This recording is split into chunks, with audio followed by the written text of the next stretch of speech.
Good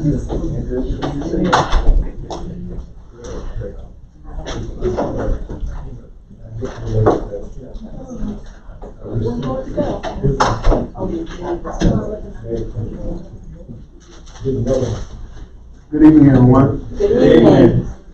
I'd like to call Sumter County Council regular meeting for Tuesday, August 8th, order. Ms. B, would you please give us an invocation? May we all stand? Please remain standing for the pledge of allegiance. Let us pray. Our dear kind Heavenly Father, we do acknowledge you as being the one in whom we live, move, and have our being. We thank you for this opportunity to serve, and we accept the duties that you've placed upon us, your appointed and anointed servants. As we begin this meeting, we invite your presence and ask that you give us wisdom, understanding, that we will make decisions according to your will. We ask your blessings upon everyone under the sound of my voice. We ask that you continue to bless those who have lost loved ones, those who are serving in our armed services, especially those in harm's way. Let them know that you're there and they're not forgotten. As we go through each item on our agenda, help us to make those decisions as you would make them. We ask all these things in your name. Amen. Amen. Tonight, we're being led in the pledge of allegiance by retired U.S. Air Force veteran Lamont O'Neill, who served our country from May 1969 to October 1990. He's a Vietnam and Operation Desert Storm veteran, and he is the past commander of the American Legion Post 202. He currently lives in County Council District 3. Lamont, thank you for your service. Thank you. I pledge allegiance to the flag of the United States of America and to the republic for which it stands, one nation, under God, indivisible, with liberty and justice for all. Thank you.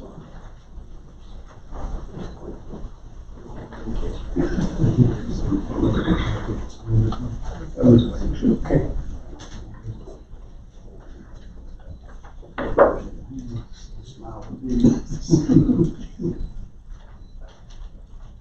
Thank you, sir. All right. Yeah.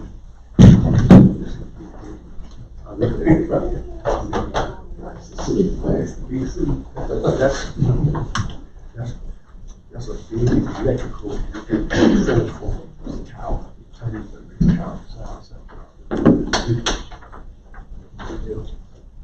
Are there any changes to the agenda?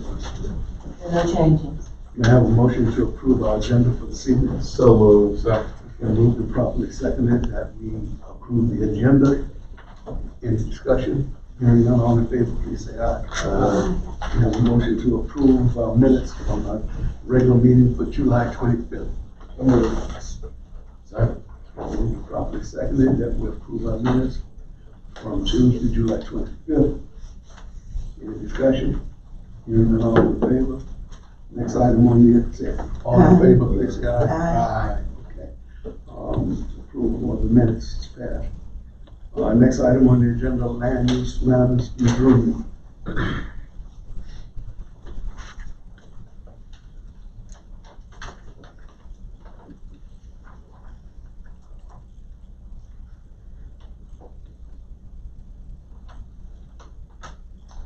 Good evening. Good evening.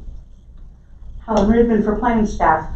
Our first item is RZ 2315 at 315 East Red Bay Road. This request is being brought forward by Duke Energy Progress, the property owners.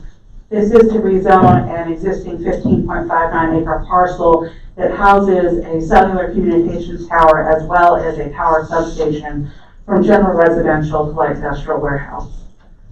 It is located at 315 East Red Bay Road, right at the intersection of where Industrial Road and Red Bay intersect. As you can see, a bulk of the property is currently developed. The area that remains wooded is actually in a special flood hazard area and potentially has wetlands in it, which is one of the reasons why it has remained undisturbed.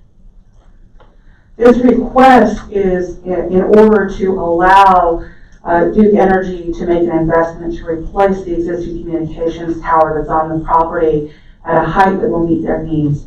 The general residential zoning district, as with all residential districts in the county, limits the height of communication towers and also requires a setback on those communication towers equal to the height of the structure.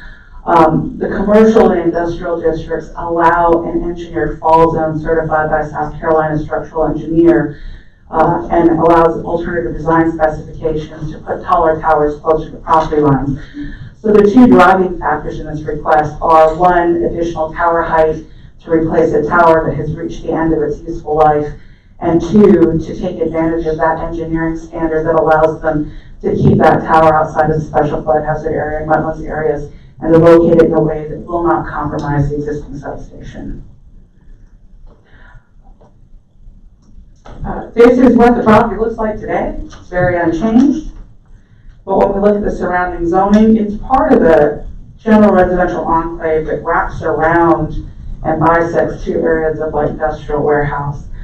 Light industrial warehouse on the north side of Industrial Road has a concrete manufacturing facility as well as a resource recovery.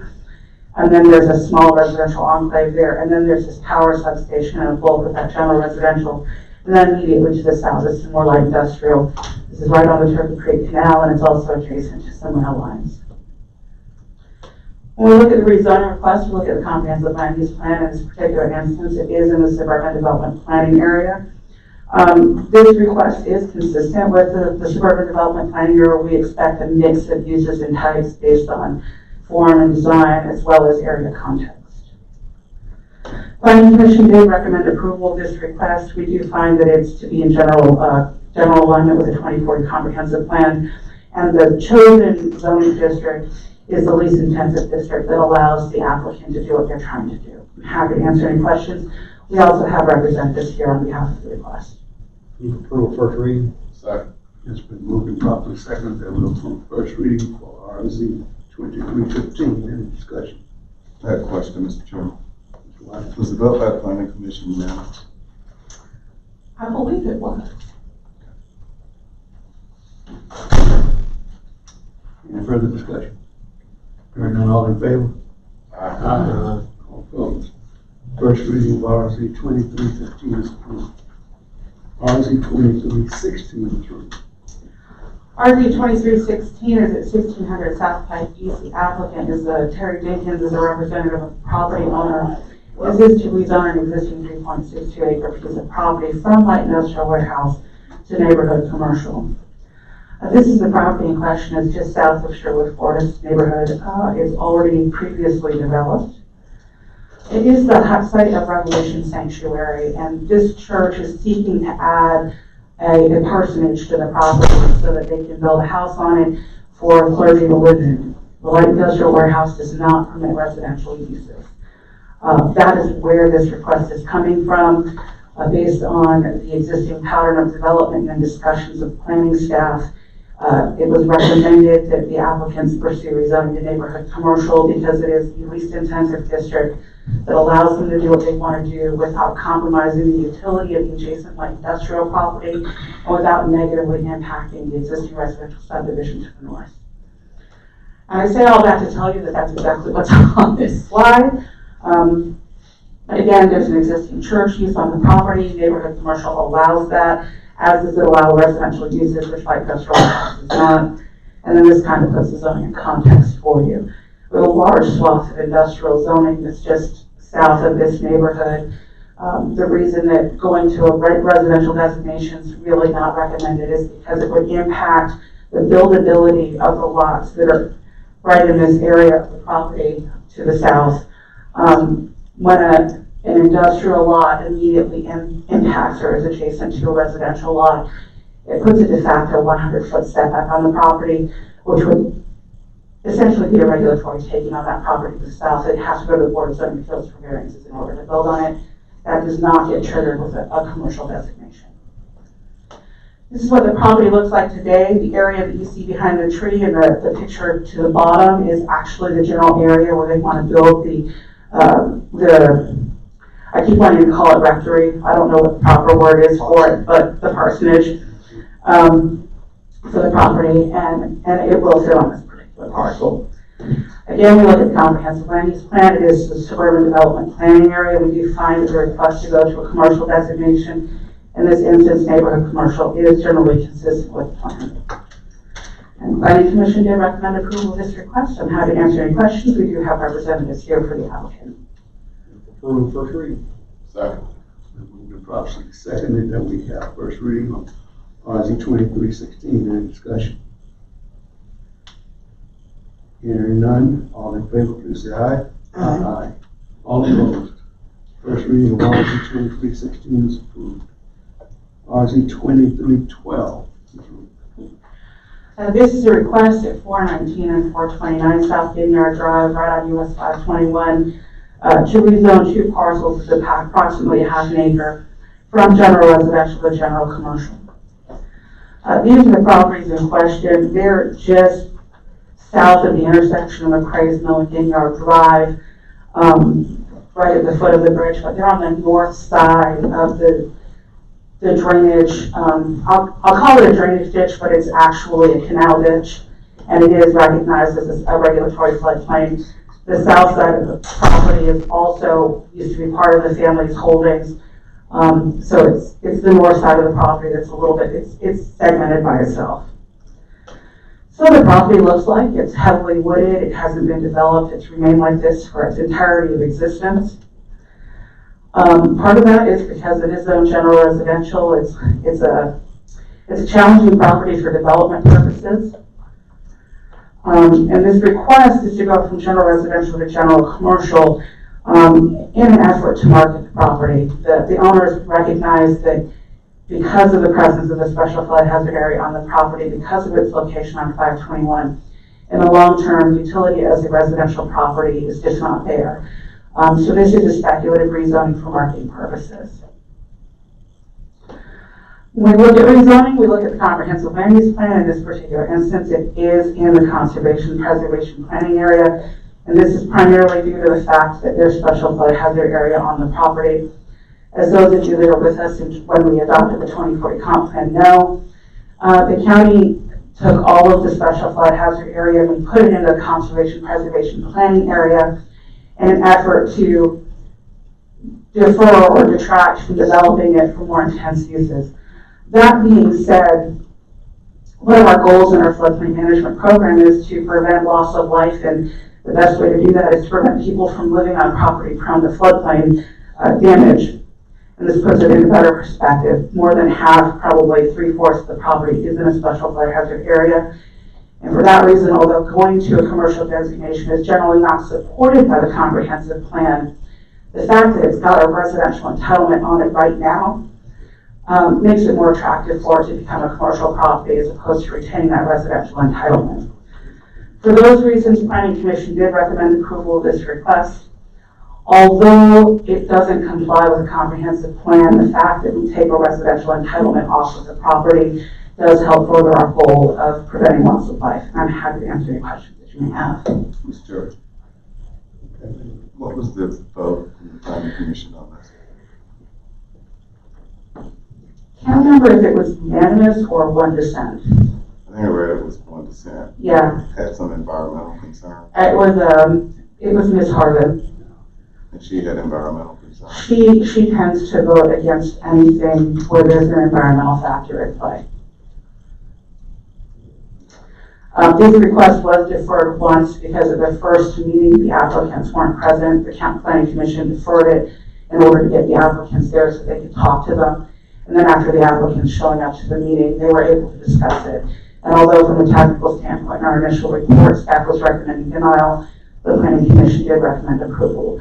And this is the rational basis for that. Ms. Rubin, Yes. if the owners have a desire to do anything else with it, it would have to go back to the planning commission, would it not? So there's a couple of steps that would have to take place, and I said this at Planning Commission. The utility of this property is probably part of a parcel assemblage for somebody that's playing the long game. And it's probably going to require acquiring the upper corner to the north. It's challenging on its own because of the floodplain, because of trying to get encroachment permits at the base of the bridge. On its own, this half acre probably doesn't have a great amount of development potential. But if somebody were to acquire that upper corner to the north and some of that land that abuts the residential neighborhood, then it does have some use in the future, either as a natural stormwater drainage area or some other feature for the property. But on its own, it'd have to go through they'd have to go through the flood damage prevention ordinance requirements for development. It'd have to go through a site plan review process. We'd have to check all of those boxes in order to get development approval. Approval first reading. Second. It's been moved and seconded that we approve first reading on RC 2312. Any further discussion? There will be a public hearing.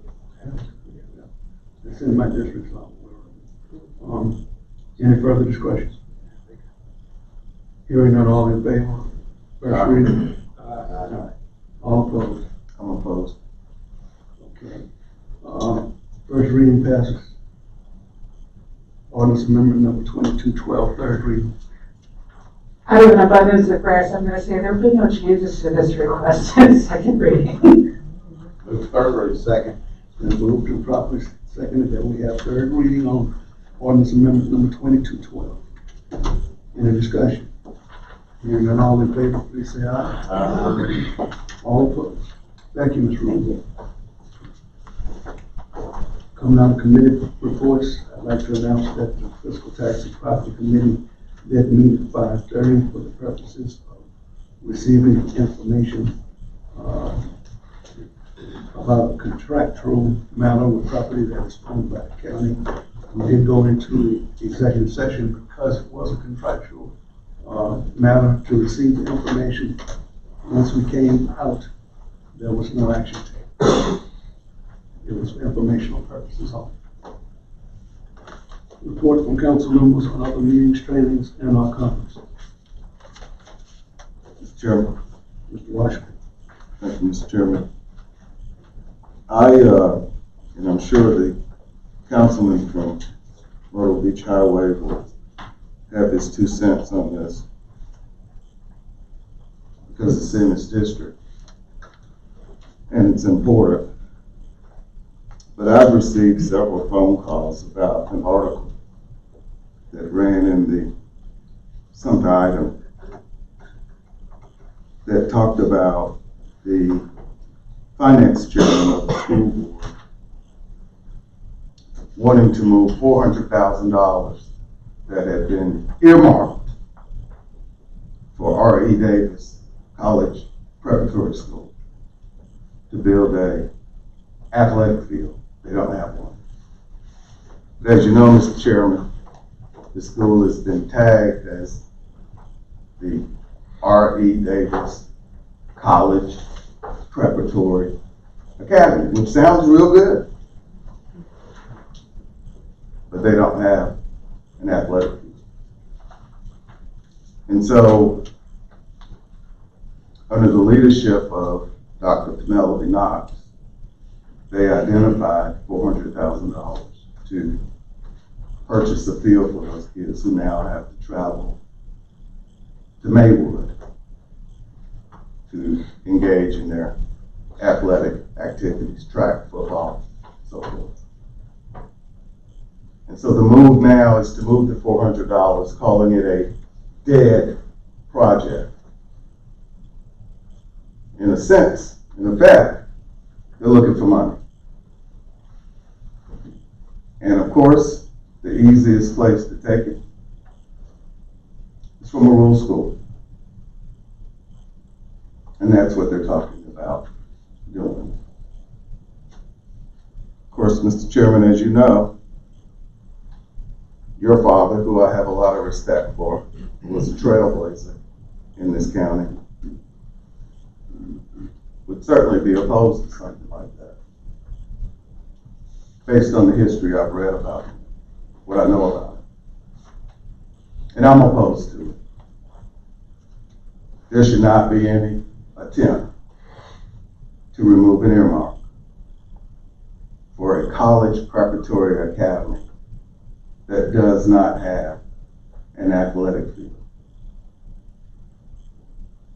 I'm sure Mr. Baker will be heard from on this probably tonight and in the future. But I wanted to bring it to council's attention because this council refused to give the school district a dime to help with anything. Not teacher recruitment, not teacher retention, not an athletic field for the little kids out at R.E. Davis. Because now they're taking that money for that because they're looking for money. I just wanted to bring that to council's attention because I think it's important. I think education is important. And I think it's important for us as leaders and the public to know what's going on. But it was in the item. You can pull it up. I can forward it to you if you'd like to see it. I might add that Chairman Palumbo referred to it as a dead project. Field for the kids, the dead project. Mr. Chairman, I thank you for the time. Thank you. I have, Mr. Chairman. Mr. Bailey. Thank you. I'm going to stand for this because what's happening is really irritating. I represent District 7, in which R.E. Davis Preparatory College is in. And the way they have been treating residents, my constituents in that area, has been disgraceful, very disgraceful. They closed one of the better middle schools in the district, Maywood. And they took those students and jammed them, not relocated, pushed and jammed them into an elementary school that was identified as a failing elementary school. And when they did that, they did not care if the students had proper space, if they had lockers, and if they had other technology that they had at Maywood. Now, they put that money in there to build a football field, a stadium for these kids. And now we have someone on the school board, supposed to be the chairman of the finance committee, going through that budget and trying to find every little dime he can find to use it other places. What we have is not a project or something that hasn't been done. What we have is unfinished business. Let's be real. We have unfinished business because they were supposed to build that stadium. And because of other shenanigans that was going on with the school board, they didn't get to build that stadium. But that doesn't mean that it's not needed. That stadium is still needed. We have unfinished business that we need to take care of. And for anyone who want to move that money is, again, disrespecting the citizens who live in that district, the parents, and the students. Now, they've already disgraced them enough. Had a football team with 13 players. 13 players. But not only that, because they pushed it and jammed it, they gave these kids mismatched uniforms. They're running out with mismatched uniforms and the other team members on other teams are laughing at them. Wow.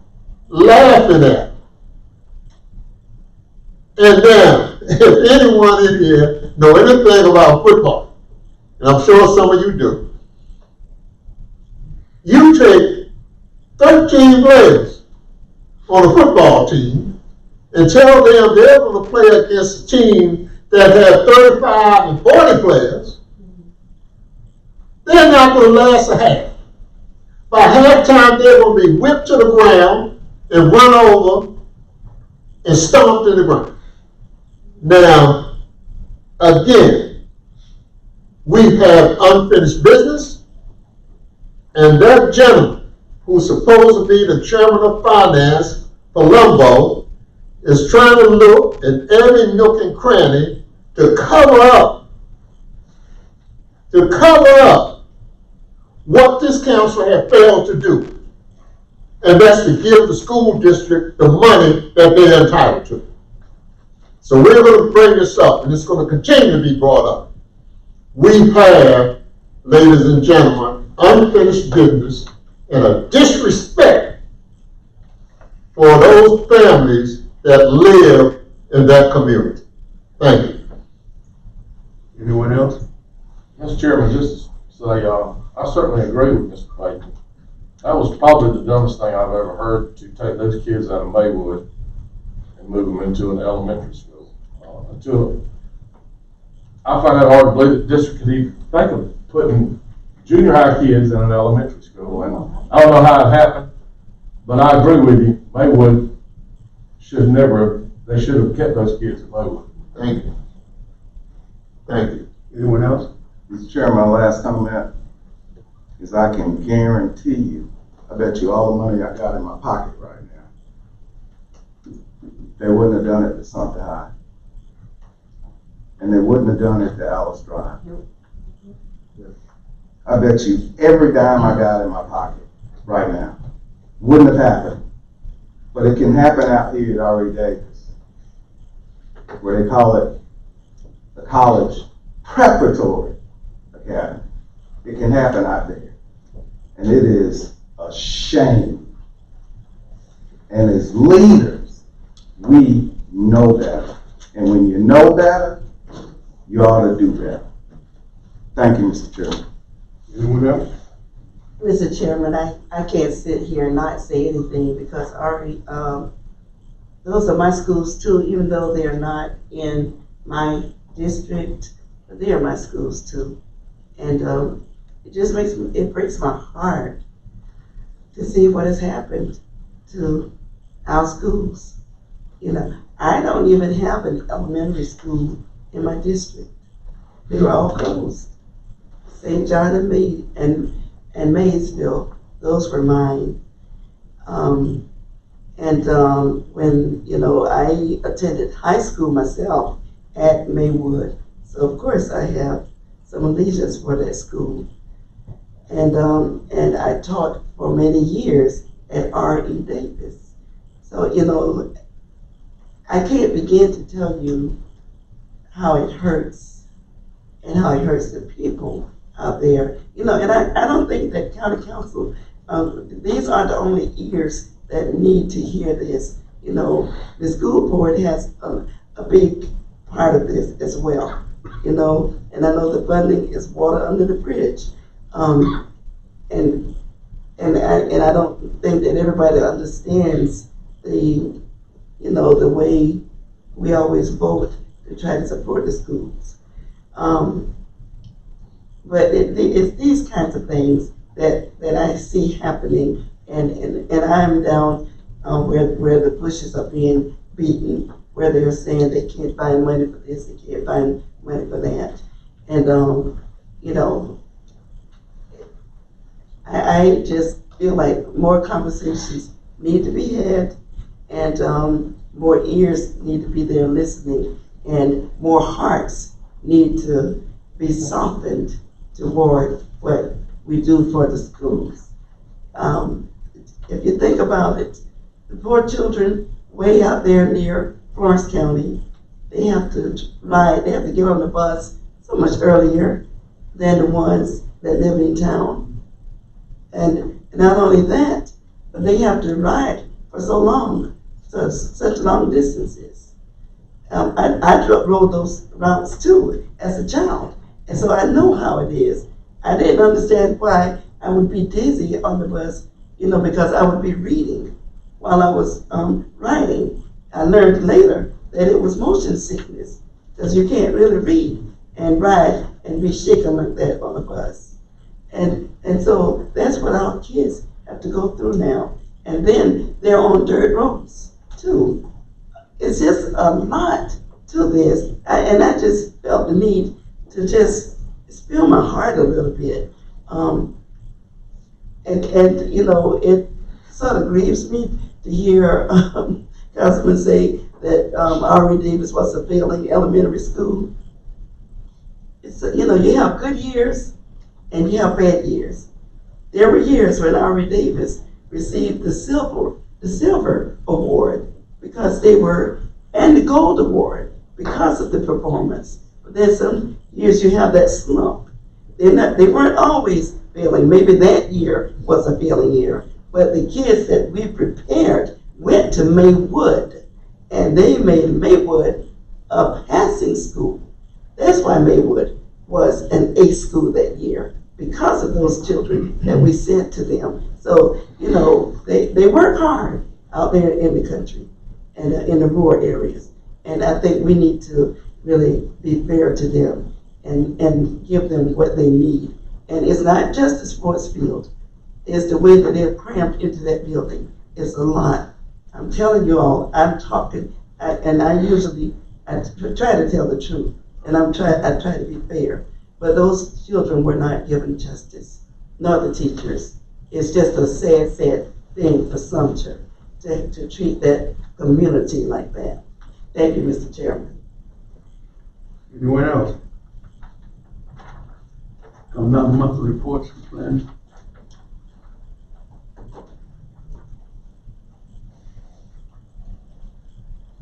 On Wednesday, August the 9th, which is tomorrow, Tandem Health Business Center will be having a luncheon, and they would like for council members to participate there.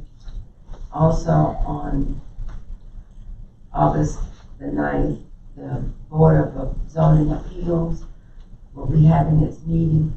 And I usually send this to council members, but I wanted to let you all know, if you click on the blue information where I have this clicked on now, you will get all of the information about that particular one in case you did not know that. And then that will give you more details on what may be going on there. And then the last one is Art After Dark, and that's on Saturday. And any council member wishing to go, the State Art Association is handling this, but it will be at the rooftop at the Sumter Brewery. Art After Dark. That's it. Thank you. Mr. Administrator. Chairman, council members, members of the audience, just a quick report. As you know, council knows, public may know, last week we had an opportunity to take part in our annual South Carolina Association of Counties Conference. There was a lot of great sessions, a lot of great information was exchanged. Also the opportunity to speak with our colleagues and understand other communities and the issues that everybody's going through. But one of the great takeaways, and I think something that deserves some acknowledgement here in this forum, is that, as you know, our clerk was named, reached the level of master clerk level for the state of South Carolina. And I think it's a distinguished honor, and I think at this point I just want to recognize that.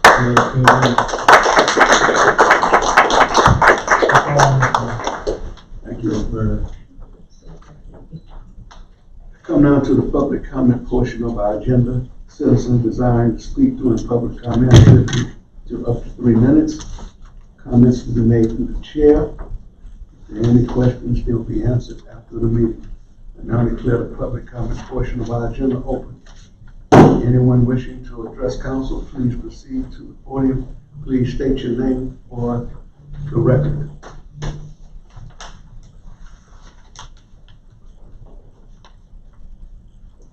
Good evening. My name is Lottie Spencer.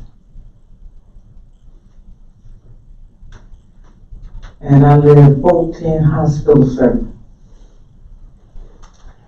I'm here today to let y'all know that where I'm living is a dangerous place. You all know where that hospital on Broad Street used to call it the Black Hospital, but it was a community center. I've been asking and asking who owned that. I couldn't get no answer because people was going in there saying all kind of things was going on in there. They must have had bats in there in my house, right next door to that. Nobody concerned, they come and see. I tried to see what they can do for me that live on hospital circle.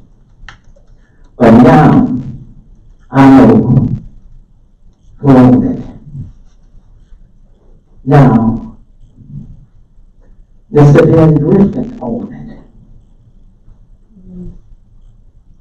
And since it's been burned down, people was going there like they were paying their rent.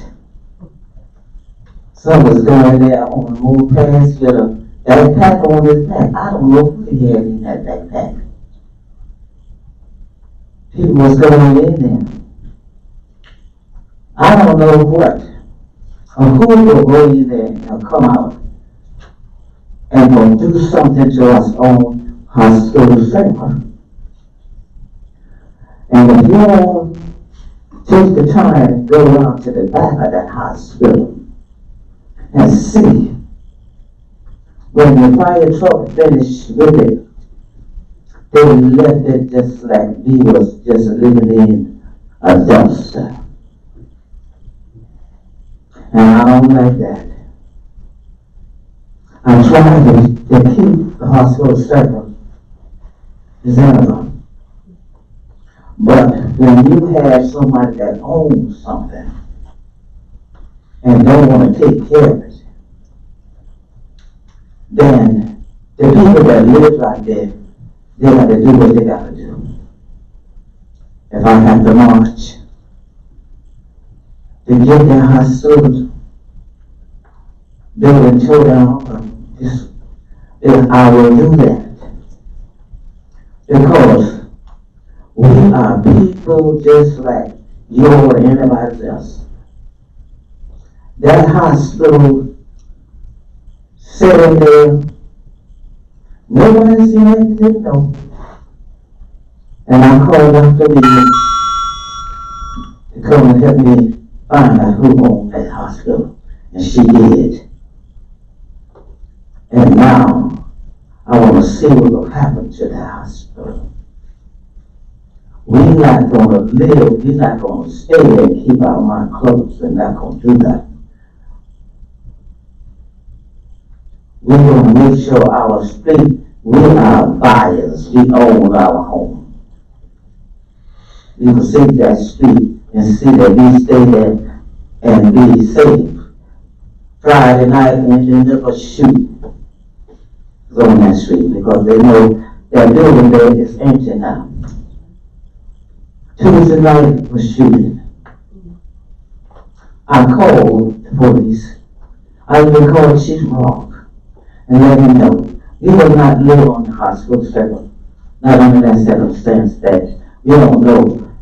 You're afraid now ready to go out in our yard because you don't know what in that building, who in that building, who got in their mind to try to kill some of us or just do some bad things. So now it's up to the city being bigger and up to us to see that building be torn down. Because you wouldn't want to live by a place like that you don't know what is going on, who's going on in there, and what is happening in there. Thank you very much for listening, and I hope y'all just don't be a listening. Be a doer. Thank you, Ms. Spencer. Mr. Chair, I'm assuming you're going to ask the county administrator to give the rest. I'll get with it. It's in the city. We can't do anything about that. Anyone else wishing to speak? Please state your name for the record. Yeah, Michael Norman. I represent the LRB Estates HOA. It's out on Kings Highway. The developer turned over some really horrible roads to you. That's a fact. There's also a drainage pipe. The developer says it's county related. I don't know, but it drains directly on the roads. They sink. I've called 8 times to try to go and get these giant potholes taken care of. They've come out once and filled a 6-inch hole that lasted 2 days. And I mean, we're mainly a military community. Most of us work at Shaw, retired military, active duty. We work pretty hard. I work all the way at Fort Jackson, come home, and my car bounces around on what's supposed to be a brand new development. So if we can get some help to go and get these done, the roads have lasted 3 years. And again, too, the road constantly has water draining into it from somewhere in the county. I don't know where, but I would imagine that's probably attributing to the sinkage of the roads. But yeah, that's what I'm needing. And again, too, 8 times, the lady is very polite, but it's not getting anywhere done with it. All right, thanks. Thank you, Mr. Norman. Anyone else wishing to speak? Good evening, everyone. I'll make this brief. Brittany Williams is my name. You all know me. Some of the audience might not. I'm representing the Family Unit Incorporated, 501c3 nonprofit charitable organization. I'm so proud of Mrs. Spencer. I just had to say something. This is a warrior. We have been spending hours in registering folk out in the hinterlands, the tall grass being bitten by mosquitoes, and dodging lightning bolts out there in the community. And she's just all over the place. And so I take off my hat to her. She called in reference to the community that she lives in. Great people. They don't have a lot of money. They're low to moderate income people that live in that vicinity. And so the codes enforcement people can levy fines on property owners. Many property owners have so much money, they could just go in their pockets and take care of business. They don't have to say all the neighbors say I. They just reach into their pockets and take care of business. And so we want the folk with money and power and status and all of that, just to make sure that the rich folk pay their dues and do what they're supposed to do, and look out for people who live in low income communities. Lastly, that Project 378, ladies and gentlemen, let us make sure that when that project takes fruition, the people that live in the community that walk across Highway 378, the safety of those people is supposed to be the main force behind Project 378. There are some businesses that want to crop up along that way to make money for the people driving to Columbia and Myrtle Beach. I know business efforts are in the making for the 378 money. Let's think about people. That's what it's supposed to be about, the people in that community. Thank you very kindly. Thank you, Dr. Flynn. Anyone else? Ms. Hughes? I've been sitting here listening to about Jackie Hughes, sitting here listening about Ari Davis, and I went to all those meetings when the redistricting or whatever it was called happened, and if I understand it right, there's not enough room to put a football field. So I was sitting here thinking, what if somebody, Mr. Baton might could do it, go out in the community around R.E. Davis and see if somebody would sell their land or maybe trade with with Maywood, some of that land. I don't know, this is not really the place to do that. I guess the school board should do it, but it's an idea, because if they had more land, then they could build that football field. And maybe they can get more football players. Thank you. Thank you, Ms. Hughes.